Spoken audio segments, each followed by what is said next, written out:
You are listening to Action Design Radio, podcast of the Action Design Network, a globally recognized nonprofit organization dedicated to promoting all aspects of behavioral science.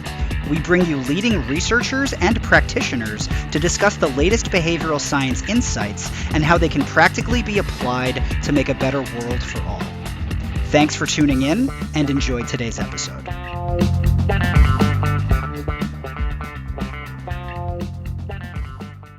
Hello everyone, this is Erik, one of your co-hosts of Action Design Radio.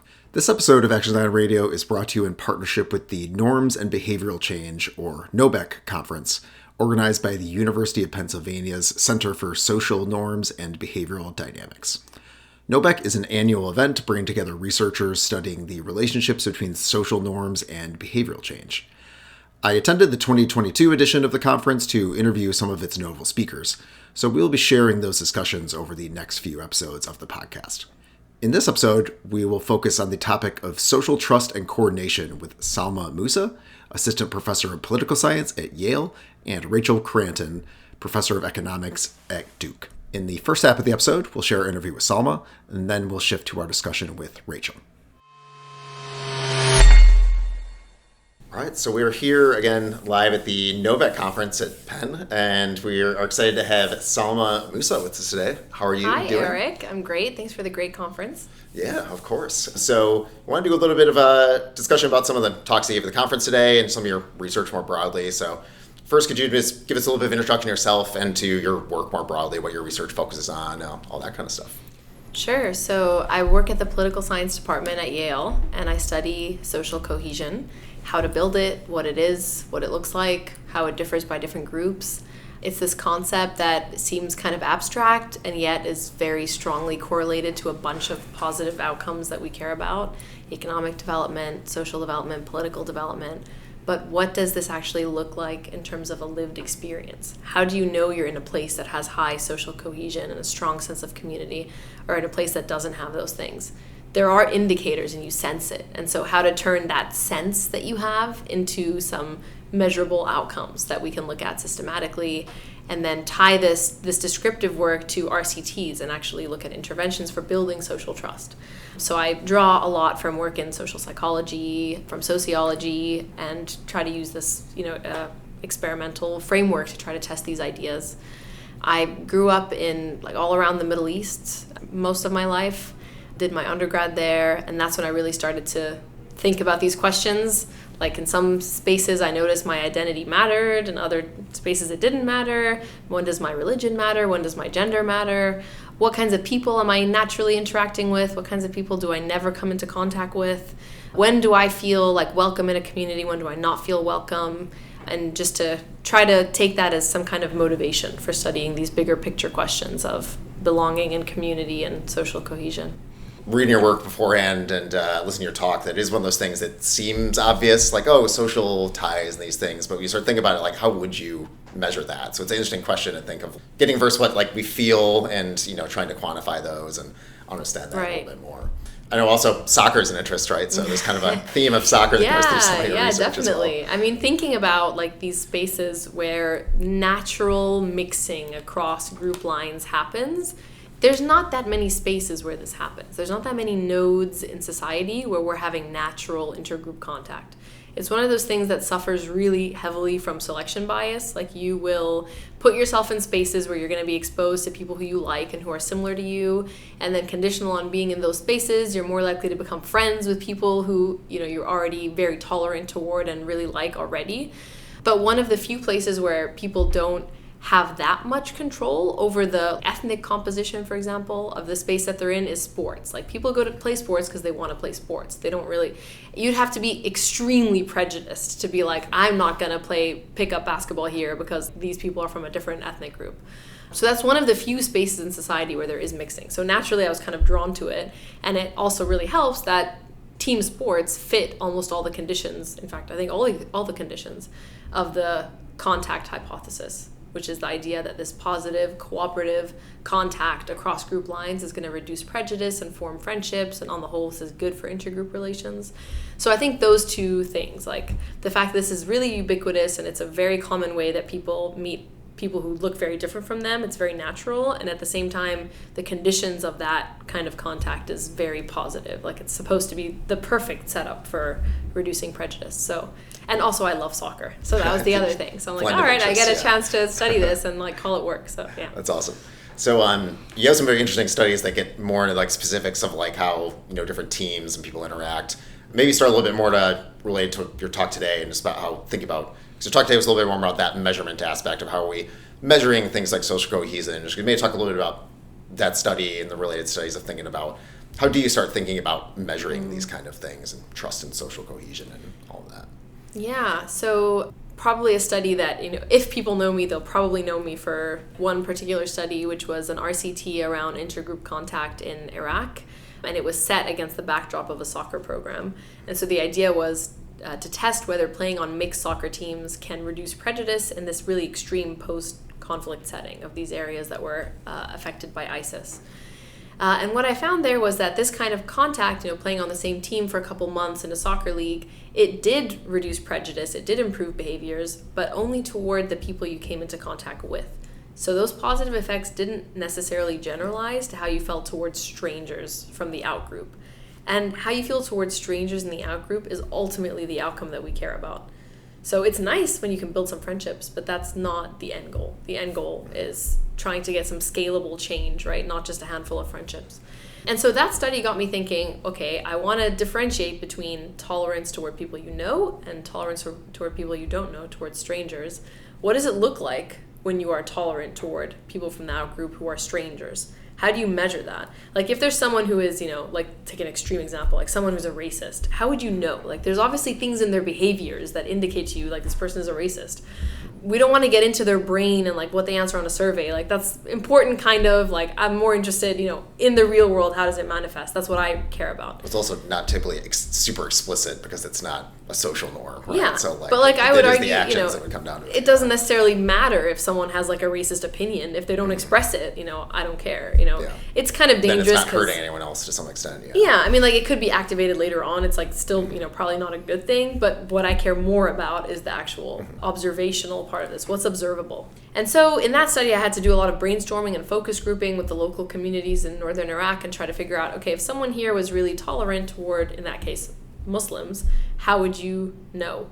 And so what came out of those focus grouping sessions were things like, well, they would socialize with them. They would go to these neighborhoods where there's a lot of Muslims, like these Muslim-dominated areas. They'd feel comfortable going there and, like, spending some time. They'd go to these events or parties or whatever and have friends from that group. And this stuff, I think, resonates all over the world. You will go to neighborhoods that are dominated by the other group and you'll feel comfortable and you'll have friends from that group. So that got me kind of thinking, okay, how can we turn this into outcomes? And so for that study, I actually tracked whether people go to these neighborhoods using a series of vouchers that I tied to certain restaurants. And then we also hosted our own social events and recorded who came and who didn't come. And these are really nice, binary, just a 0-1 outcome, but they capture something, like, very costly and I think very meaningful. So tying that to the study I presented today with my co-author Saad Gulzar, we wanted to dig deeper in what does social trust look like in terms of real-world behaviors. And so we had to come up with some measures that capture social trust, which were very specific. So social trust toward a specific person and with regards to a specific thing, like a very specific scenario, not just a general, do you think people are trustworthy or not? Like, it has to be a very specific scenario, and it had to be cross-comparable. Like, across all these different countries where we roll out the study, it has to mean the same thing. So the 3 behaviors we came up with, one is whether you help a stranger who's dropped groceries, whether you help them pick up the groceries. The second is if someone asks you for directions, do you help them and respond, even if you say, I don't know? And the third one is if someone asks to borrow your cell phone to make a call and they say their phone is dead, do you lend them your cell phone? So these 3 behaviors, we think, capture some kind of pro-sociality, and it's roughly similar across countries. And so we wanted to really start documenting what social trust looks like in the real world in these different country settings with a focus outside of the West. So what did you find for those? What did we find? So what were the biggest takeaways, maybe? The biggest takeaways. So one, despite the fact that in lab games and surveys, women are consistently more pro-social than men, we actually find in the real world in public spaces, at least in the type of social trust we measure, women are actually much less likely to help than men. So women are actually less pro-social when it comes to helping strangers in public, despite what we see in surveys and what we see in lab games. We also find that there's a class effect. So the rich are more likely to help. That is in line with what we see in lab games and survey data.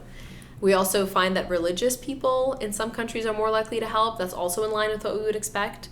What we didn't expect was that people from socially excluded groups, so in the US, we're looking at white versus non-white pedestrians. We actually find that non-white pedestrians are significantly more likely to help.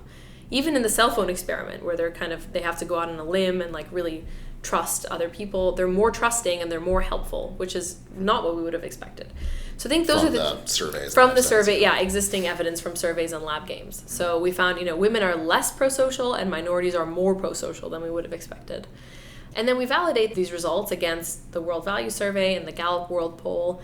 And what we find is that Gallup World Poll does pretty well. World Value Survey, the patterns across countries are roughly similar, but the magnitudes are way off. Like sometimes up to 10 times like a gap between what we find and the estimate that you would get from the World Value Survey in terms of how trusting people are, where people consistently underestimate how trustworthy others are. Like in real life, they're actually much more pro-social than what they indicate on a survey. Interesting.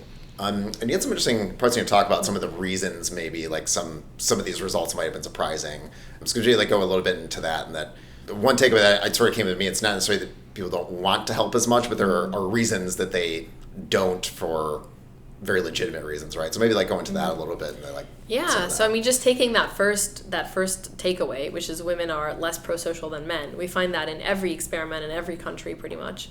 And I should say we did this in like Argentina, Bangladesh, India, Pakistan, Lebanon, Kenya, and the US. It's pretty representative globally. Pretty representative, and you see, right, this gender gap exists everywhere, that men help more than women. So what are some of the reasons? So one is that there's a genuine safety concern, right? So women are just more vulnerable to harassment, other kinds of, discomfort, basically. So there's a real safety concern that women face, disproportionately relative to men.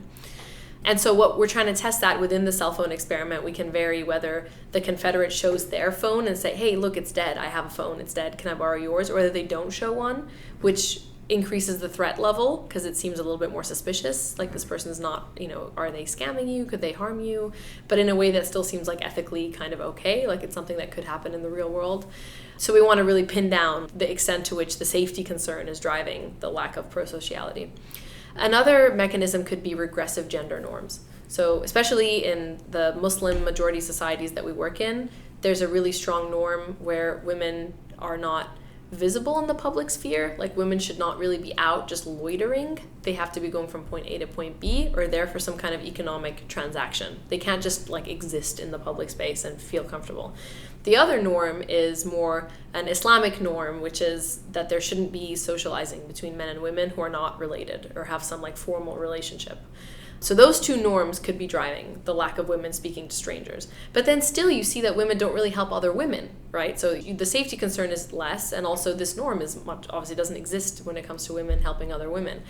So the final possible mechanism is social skill atrophy, we're calling it. So you're not really exercising this muscle of knowing how to interact with strangers because of the norm and the safety concerns. And so over time, you actually just become less equipped to deal with strangers. And so you just avoid that interaction because it's just causing you anxiety because you don't know how to deal with it. So those are three possible mechanisms. This is also like higher uncertainty at that point too, because you're not used to it. Yes, exactly.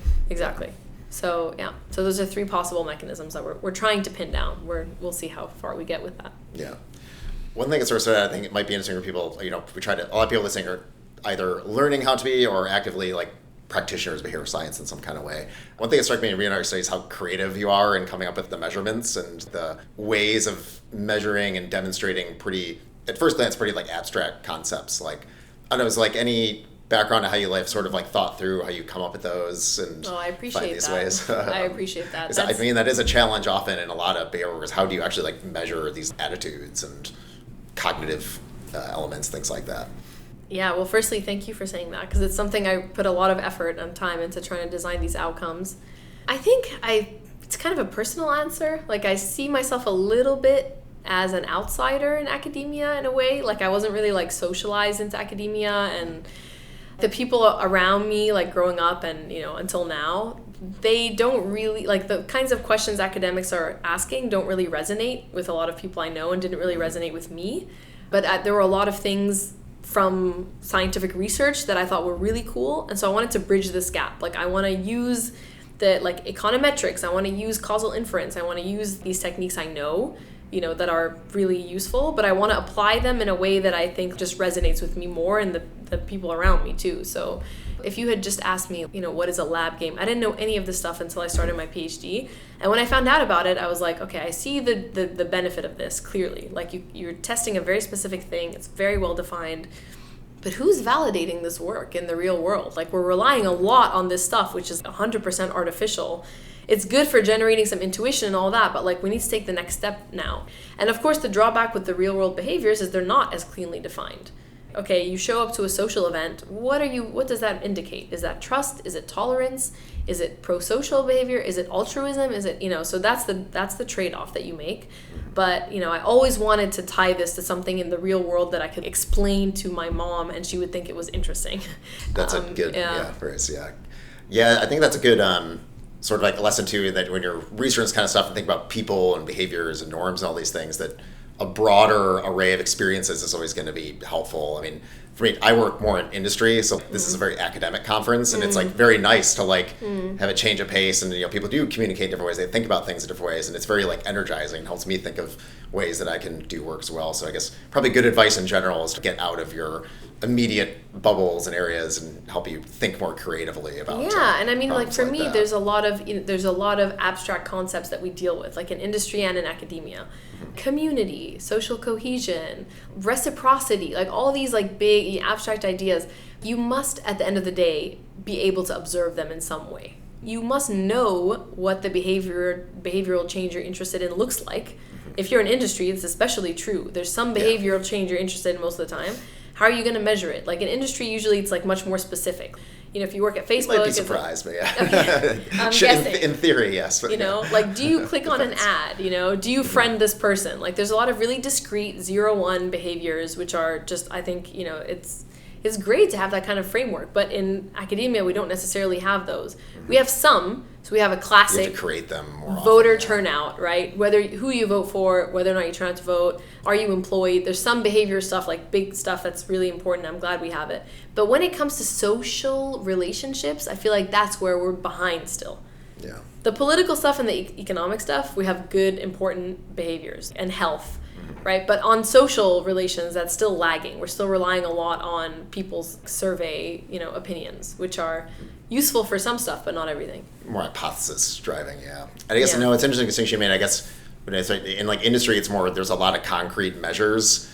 But I think what happens is people rely too much, this is the concrete measure, but not thinking about what's the behavior behind that, or thinking beyond, all right, people are clicking on stuff, that's good, right? It's like, well, let's actually figure out if that's good. So there's like sort of a flip side where there's the ease of metrics or the ease of definitions. You kind of like default to whichever one is more, it's kind of the easiest, and that's sort of helpful to think through those other sides of it. That's the sweet spot, isn't it? You have to have some theoretical framework for generating like some expectations, have some hypotheses about what is going to drive the behavioral change, but you also need to have some measures of behavior change, that are not just intentions on a survey or like a belief that someone has. Like I always had this problem with the implicit association test. I think probably now there's been a lot of validation work, so I should really go and check this. But when I first was confronted with this as a first year grad student, I was like, so if I click on something like 1/10 of a second slower, that means I'm a racist or something? Like, who cares if I do that? Seems like a little bit of a leap, but So anyway, so good starting point, and but not everything. Yeah. That's kind of the art and the science of it, I guess. It's like there's the specifics, you got to think beyond that a little bit too. Yeah. So. Well, this is great. People want to learn more about your work, keep up with your research. Like, what's the best way for them to see your research, keep in touch, and see what new stuff you're working on, all that kind of thing? Probably follow me on Twitter, because when I have talks and things coming up, I'll like post about it. And there's one good thing about the pandemic, if there were any good things, is that now there's a lot of like online Zoom panels and all that are still going on, and so I really like to have a diverse audience in those talks that I give, like from policy and practitioners, not policymakers and practitioners, not just scholars. So feel free to just sign up for any of those things where it's open access. Cool. And what's your Twitter handle? It's Salma _Mousa _. Okay. There were too many other Salma Mousas. Yeah. My name's Erik Johnson. I can never get. I throw my middle name in there. It was like the only way to make it work. You have the K in there. That helps a little bit. A little bit, Yeah. but not as much as you might think. Yeah, that's always a little more. So, well, great. Well, this is awesome. Thanks so much for jumping on with us. I really enjoyed your Thanks, talk today. Erik. I'm looking forward to learning more as well. So, Thank you. Thank you. And now we'll shift to our interview with Duke's Rachel Kranton. All right, so our final interview of the day here at the NoBeC conference at University of Pennsylvania is with Rachel Kranton, who's joined us to talk about some of her research on competition, cooperation, on social perceptions. So, Rachel, thank you for joining us. Thank you very much for having me. Why don't you start, just give us a little bit of introduction to yourself and your kind of background in research or behavioral science and where your research and focus areas tend to be. Thanks very much. So most of my work is in economic theory, so I would call myself a microeconomic theorist or an applied microeconomics theorist, which means I pay attention to real-world problems in my work. And my work has been mainly in 3 different areas. One area is the economics of institutions, largely in developing countries. Another area is the economics of networks. So I introduced a model of networks of buyers and sellers, for example, as opposed to completely competitive markets or monopolistic markets. And the area of research which is closest to what I was presenting today is my work on economics and identity. So along with George Akerlof, I introduced a model of identity into an economic model of utility. So when people make their choices about what to buy, where to send their kids to school, where to buy a house, what clothes to wear, how to vote, economic forces and imperatives are not necessarily the most important, when I gave these examples, as you might imagine, but instead who people think they are, how they understand themselves in the social world, whether they're more or less like other people, and what it means for people like them to do certain things, to vote certain ways, to wear certain clothes, to work in certain jobs, to send their kids to certain schools. That would be a primary consideration in those choices. And all of the things I just gave you are sort of bread and butter economics: labor supply, investment in human capital, purchases, right? So all of these bread and butter decisions, what I mean by bread and butter decisions is not buying bread and butter, but bread and butter subjects or topics for economic analysis are what's actually central.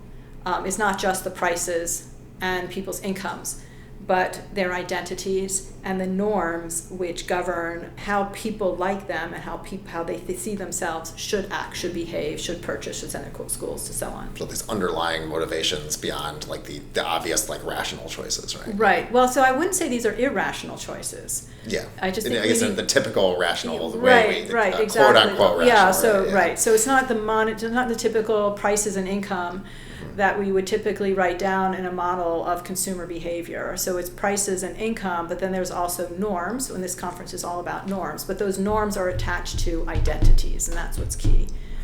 That it's who I am, how other people perceive me, how I perceive myself, and the norms associated with that. So what I mean by how I see myself is my ethnicity, my gender, my nationality, maybe my economic class, the region of the country which I live in, where I was born, where my parents were born. It's almost like an endless list. It's an endless list, right? Yeah. It's not just about. It could also be your identity at work. So every workplace has an explicit or implicit hierarchy, right? And so people, as you know, they'll interact with people in this hierarchy in different ways. They're more deferential to people at the top of the hierarchy and people lower the hierarchy. Even in places that are supposedly very flat hierarchies, like universities, my students are very deferential to me, and I'm like, why are you being what? And then I realize, oh, I'm Professor Kranton, right? But they're students that are exactly the same age as my children, so why this big deference? And so the point is that people impose identities on all sorts of structures, and those identities guide our behavior. And so that's one area of work that I've spent quite a bit of time on. I loved Identity Economics. It's a thank really you. great book. I was really excited when I saw it. We ever get to talk, because I read that book years and years ago. I think it was like first out. It's a really good read on this topic, so I'd recommend listeners definitely check it out for a deeper dive into that. And one aspect of that I think might be worth maybe like calling out that I think might lead in a little bit to talk about the study we talked about today is If I remember correctly, in modeling this identity work, like our identities factor in to these decisions, but also our decisions change depending on which identity is kind of activated at a given time, right? So maybe talk about that a little bit. Like there's this concept of identity, but also like multiple identities can cause us to make the same decision in different ways, if that makes sense. Right, Yeah. or it's that the different identities can lead you maybe to make different decisions depending on what is salient at the moment. Right, so we're all a constellation of people. We have constellations of relationships to other people as well. So people, you may be a father, you may be a professional, you may be a lawyer, you may be a worker, you may be a landscaper, you may be a cousin, you may be a voter, you may be a Republican, you may be a Democrat, you may be Catholic. The person is all of these things at the same time. But if one of those particular aspects of a person's self is more important at a particular moment or is made more important, in some sense some of the language is used is cued, is triggered, is elevated and made more important at that moment, then the person might actually make a slightly different decision.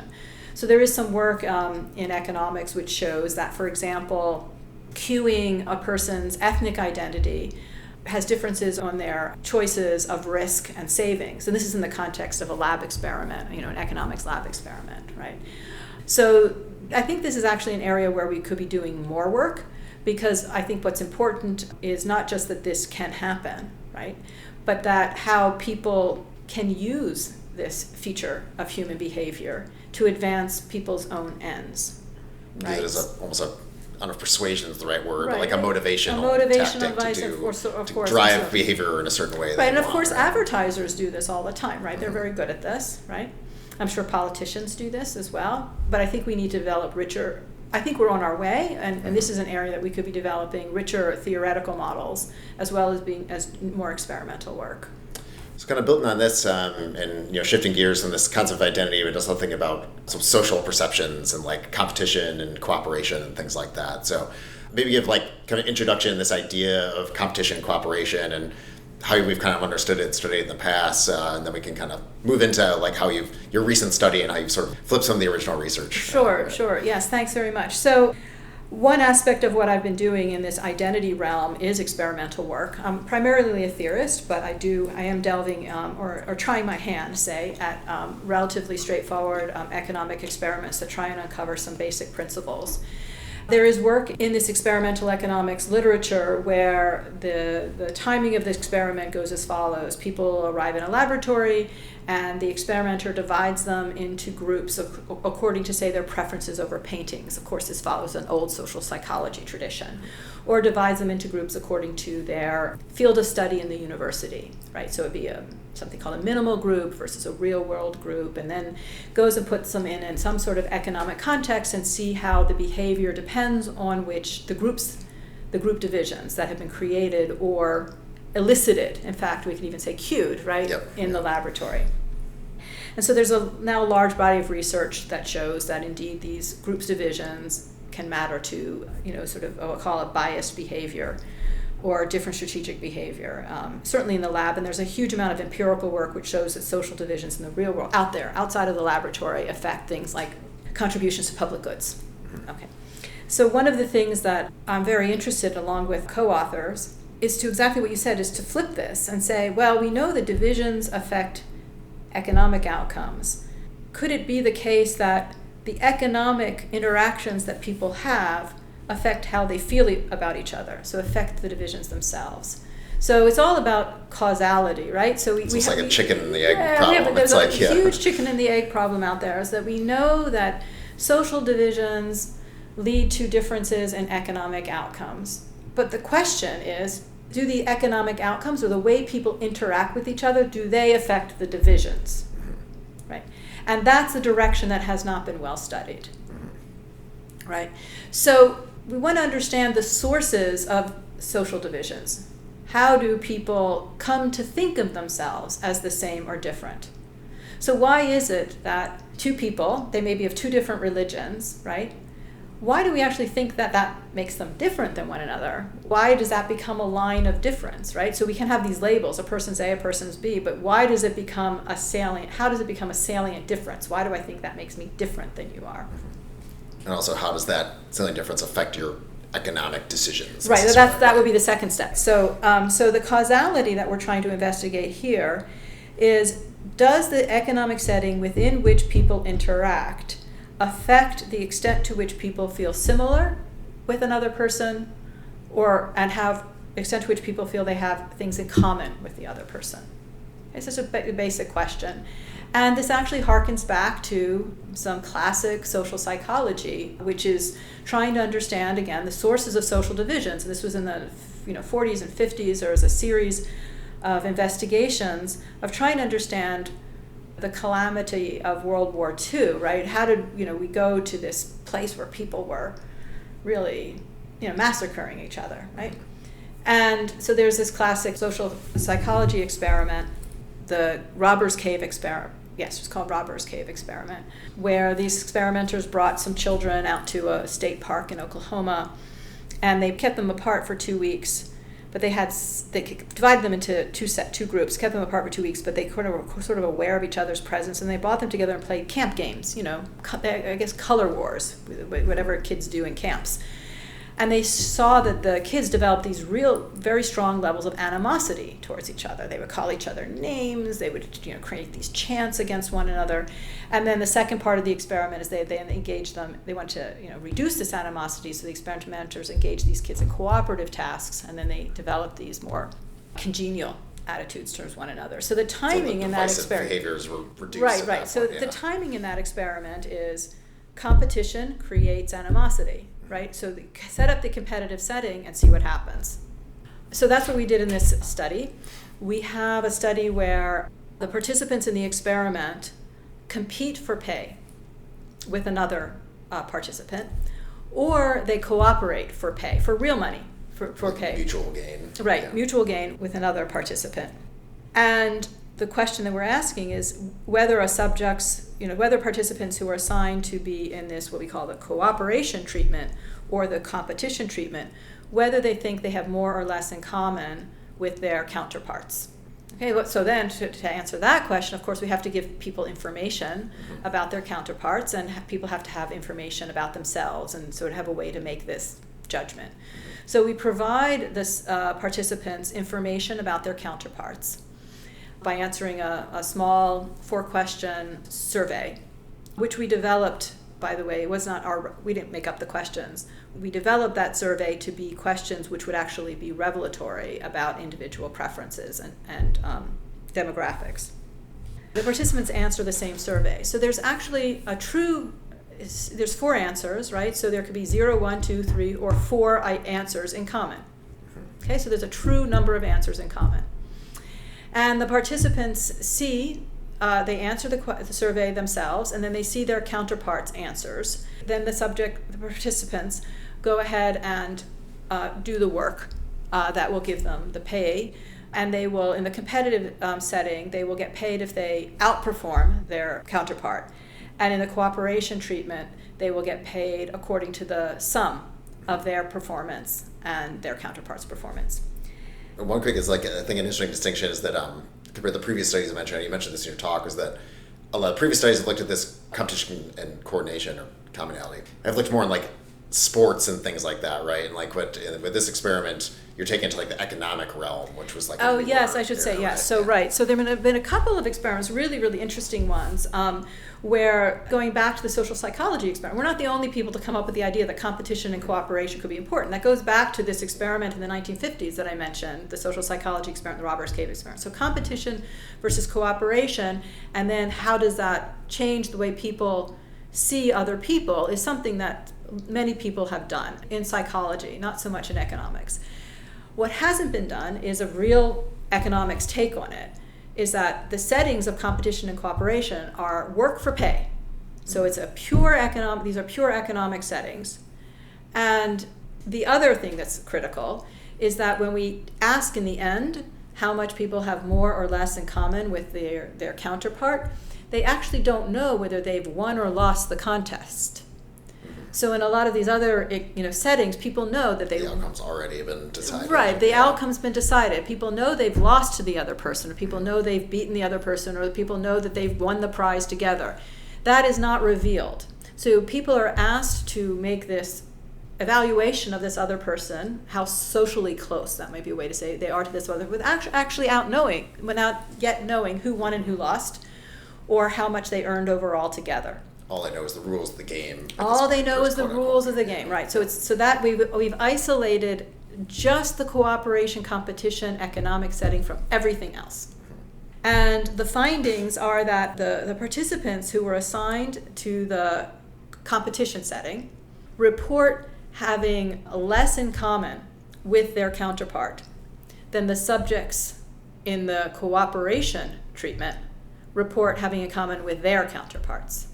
And this is quite a remarkable result, we find, of course. We think it's a remarkable result, especially because there's an actually true number of answers in common. There's a true level of commonality, because there's 4 questions. And so there could be 0, 1, 2, 3, or 4 answers that are in common. So there's a correct answer. So and they know enough about each side to answer that. Right. So I know the participant knows their they should answer consistently. Yeah. The participant knows their counterparts' answers to each of the 4 questions, and they know their own answers to each of the 4 questions. And we know both of their answers, so that's how we're able to analyze this. And so they participants who are in the competitive treatment systematically report fewer items in common than participants in the cooperation treatment, despite that there's a true answer, and despite they're actually paid to be accurate. Mm-hmm. So despite this incentive to give the correct answer, there's still this difference, right, between the cooperation treatment participants and the competition treatment participants. We have another question which we ask is, how similar you are to your counterpart? And for that, we actually do not see treatment effects.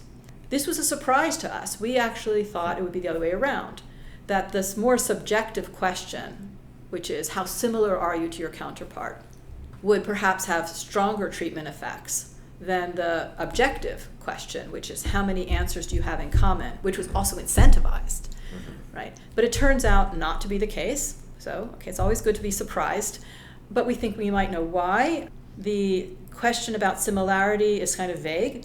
It's also on a Likert scale, and we know that there's a bias towards the middle in Likert scale questions. It also appears that participants they attended much more to the commonality question. They spent about 4 times as much time answering it. Which kind of makes sense because they're more specific. They have to be more thoughtful. They have to be more thoughtful, right? Which might make you think they might be, they might answer it accurate, but they're not. And so it's quite an interesting result. And so we put this finding in the realm of something called motivated beliefs, right? So there's now a growing literature, again, from psychology, where there's a discussion about how people derive happiness from their own beliefs. And it could be beliefs about themselves, beliefs about the world, right? So your beliefs don't necessarily, people like to be accurate, but people also like to feel good. And so sometimes accuracy can compete with feeling good. So in economics, for example, there's now a literature which shows that people might have a selective memory about what they've done in the past because they want to feel good about their own choices. Or people will hold on to a stock. Motivated memory. Yeah, right. So exactly. So people will hold on to a stock for longer than they should because they want to think they made the right choice in the past. They don't want to lock in the bad decision. Right. Or they want to feel good they actually can make a good decision. I feel good about myself because I made a good decision, right? Yep. So people like to feel good about themselves. And so the beliefs can be inaccurate, right? But you feel better by holding this inaccurate belief. So a similar thing is happening here. Of course, we don't know what's going on in people's minds and with people's emotions, but the outcome suggests that people are manipulating their beliefs, or they have a motivated belief about this closeness, this social closeness to their counterpart. And the idea is in the competition treatment, right? In the competition treatment, they have to compete against this other person, right, for pay. And that doesn't feel so good if that person is just like you. So in order to make yourself feel better about that, you might think, this person isn't as much like me as I thought, or, and so that leads to... Even in that sense, look at things that we have this in common, there's room for interpretation. You're like, so I'm interpreted this commonality in the least generous way. Right. Because of that. Right. Yeah. Exactly. So that when my co-authors and I were talking about that, we sometimes call that wiggle room. We wanted to have enough wiggle room, and that's one reason why we actually chose 4 items. So it wasn't just one item. There's no wiggle room. If I say this person is, married or not married, and you're married or not married, it's, there's no wiggle room there, right? It's you are, well, maybe there is, but we didn't test out 1 question versus 4. But we wanted with 4 questions, we thought it was both enough for people to realistically remember, but also enough that they may forget, right? And what's interesting is that regardless of what we think of whether 4 question items are easy or not to remember in the context of our experiment, the bias in the answers is very clear, right? So in the competition treatment, they are stating less in common than in the cooperation treatment. And this is controlling for the true number, right? So we actually know the true number.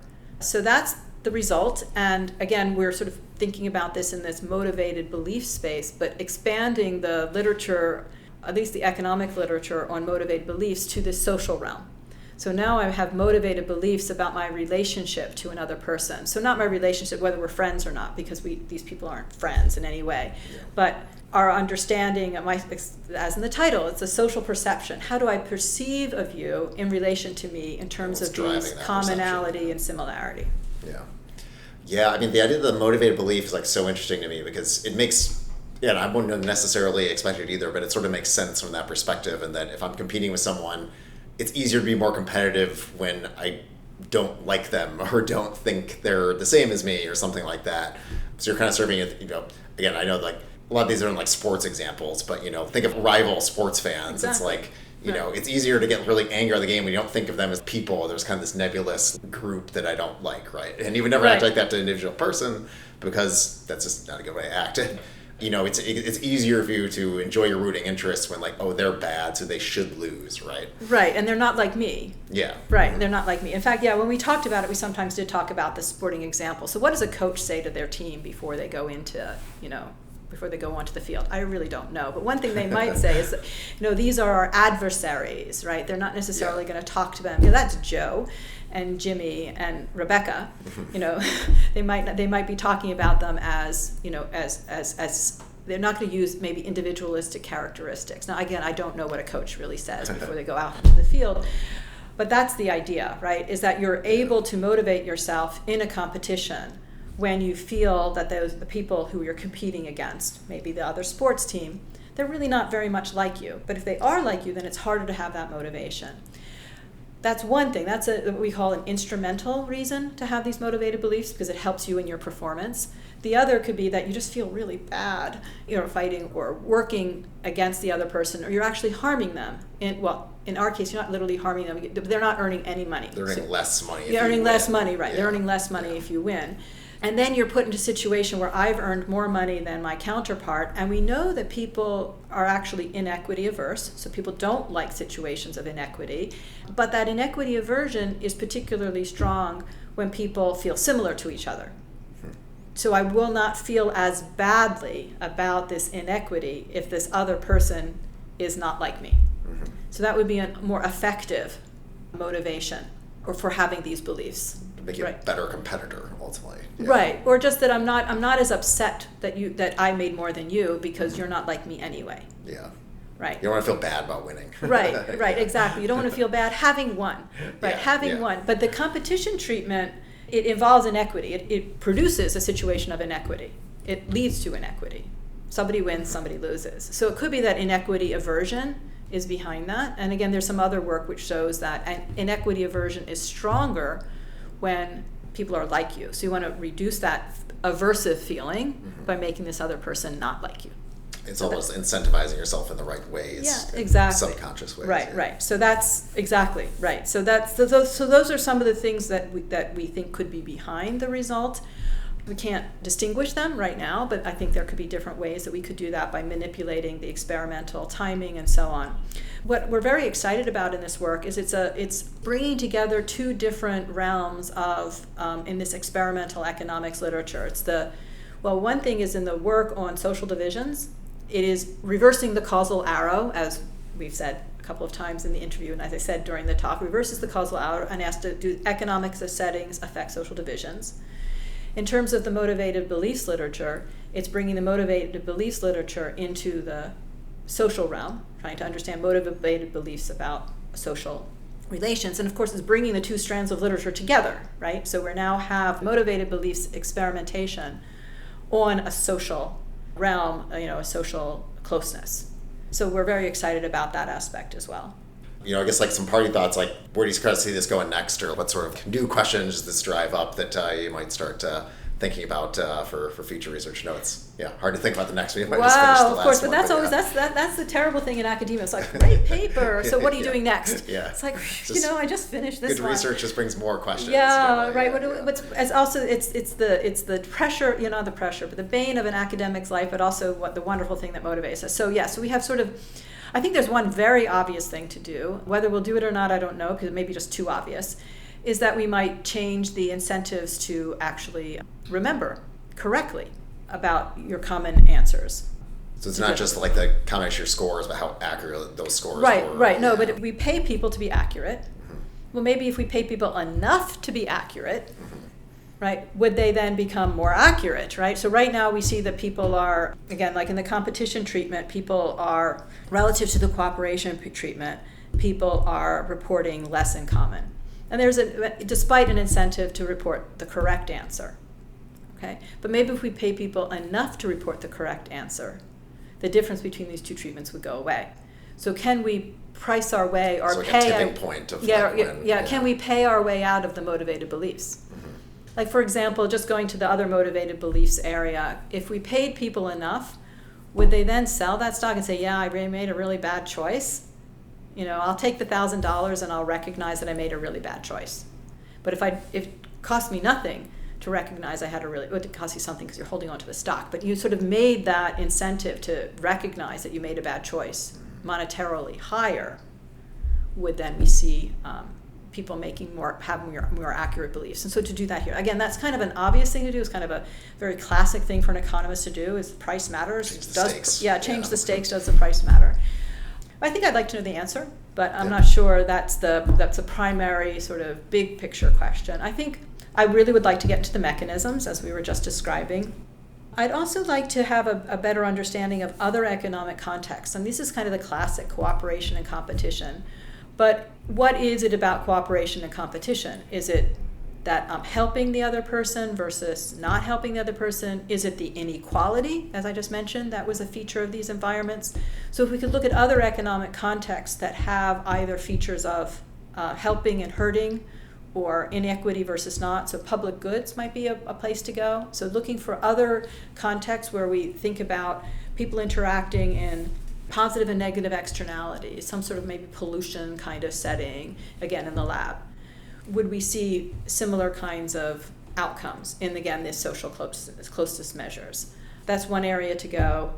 It's just sort of, my co-authors and I were going to have a powwow and try brainstorming session, exactly. There's a lot of ways to go with it. So for those who are interested in learning more about this study or previous research, and maybe keeping in touch with whatever the next steps are, what's the best way for them to, especially for people to learn about your work and see future studies as they come out? Well, I guess visit my website. I'm not on social media, so I'm not tweeting my latest paper. That's probably very smart. It's probably healthier for you. It's actually healthier, I think. But obviously, there's my website, which you can just Google me, and it'll pop up. Is your website through Duke, or do you have a separate website as well? It's through Duke, but if you just Google my name, Rachel Kranton, it pops up I think it should pop up as it did for me. There we go. Sure Okay, so saying I Google my own website. It's great at my own website because it's a place where I put my own papers. Like, what did I write, back then? And I can find my own paper rather quickly. I think you have the full version of this paper on Yes, it's up. It's up. We just finished it. So extremely excited hot off the about presses, that. Yeah, exactly. So that's the best place, of course. And then I think forums like this one, has been a fabulous conference, absolutely fabulous. And I'm just very glad to have been part of it. I'm learning a lot. I've been learning a lot all day long, and I'm looking forward to tomorrow as well. So I'd encourage people who are interested in this general area to pay attention to NoBeC and other efforts out there that are trying to expand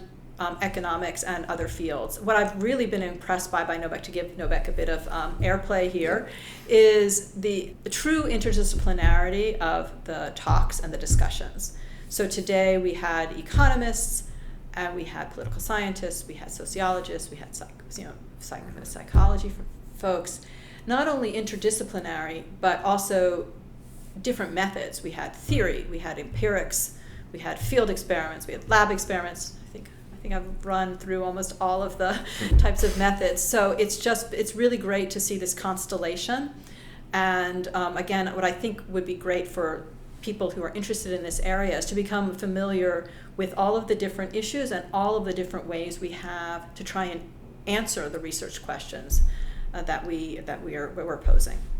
Definitely. I mean, that's been the theme of a couple of conversations I've had, is just like broad exposure at all the different ways we're studying this. Because, to your point, the speakers today are very different in their exact field or exact methods, but they're all tying together across a lot of similar themes. There's like a number of times where a conversation, like I said, the tipping point, that was a conversation from earlier that was like not by an economist, about like tipping points of like decisions and things like that. So exactly. It's interesting to see all these come together, looking at things in, at one problem or one topic area from all these different lenses. So that just, it's good for our brain to do that. It's good for our work to do that. It's good. Right? And there's slightly different, what I also have been loving about this conference is that there was a time where you'd go to a conference, an interdisciplinary conference, the day would be spent discussing definitions. What is a norm?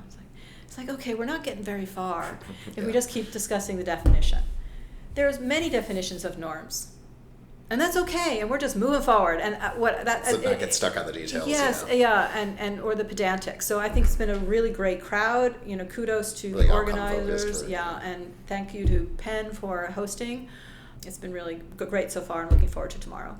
Good to hear. Well, thank you for taking the time after a long and busy day of talks here to talk with us. And looking forward to seeing more work soon. We'll see you more tomorrow. Great. All right. Thank you.